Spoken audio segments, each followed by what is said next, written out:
Okay guys, ayun, nandito na po kami sa Osaka Expo Event Center. Ayan, sobrang laki ng lugar na to. So, sobrang laki, ayun.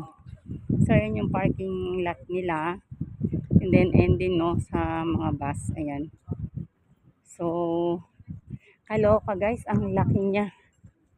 Grabe, sobrang linis. Dapat dun sa mga may flag. Sobrang linis. Ayan, oh, may mga nakalagay doon na iba't ibang klaseng flags. Ayan.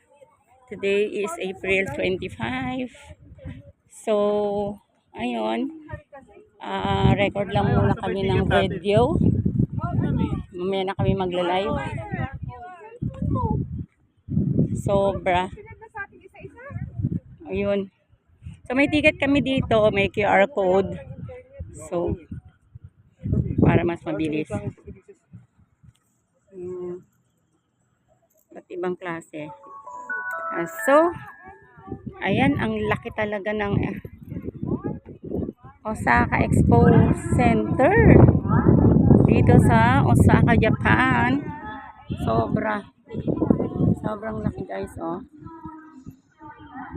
Ayan yung mga kasama namin. So, yan. Malamang dito na ako mapasabay. Yan. Wala pa kasi yung kasabay ko eh. Ayun na pala.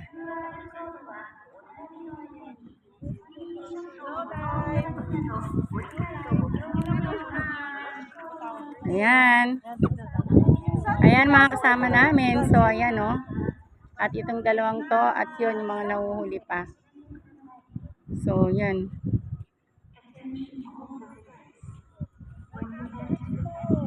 Sir Ryan, asan yung ano mo? Hinihintay mo si Princess? Doon pa sa isang sasakyan eh. Wala akong kasama dito, ako sasama.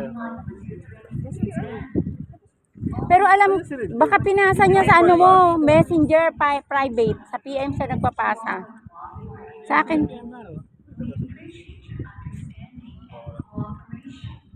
So, ayun. Mamaya mag-update kami sa loob. Okay? Ayan, maraming bus, oh. Marami talagang ano ba naman eh, bali marami tayong makikita sa loob na. Siyempre, mga naka-display nila dahil expo event ito. Itong lugar na ito, dito sa Osaka. So, marami tayong makikita sa loob pagpasok namin. Ayan. So, ang dami ng tao ngayon, oh. Ang start niya ay 11. So, 10:42 na. Ayan, guys. Sobrang ganda. Medyo mahangin lang. Thin jacket lang kailangan. Hindi katulad kahapon sa Kyoto kami. Sobrang kailangan makapal talaga. Dalawang jacket yung aking suot-suot. Pero nag-enjoy kami sa cruise.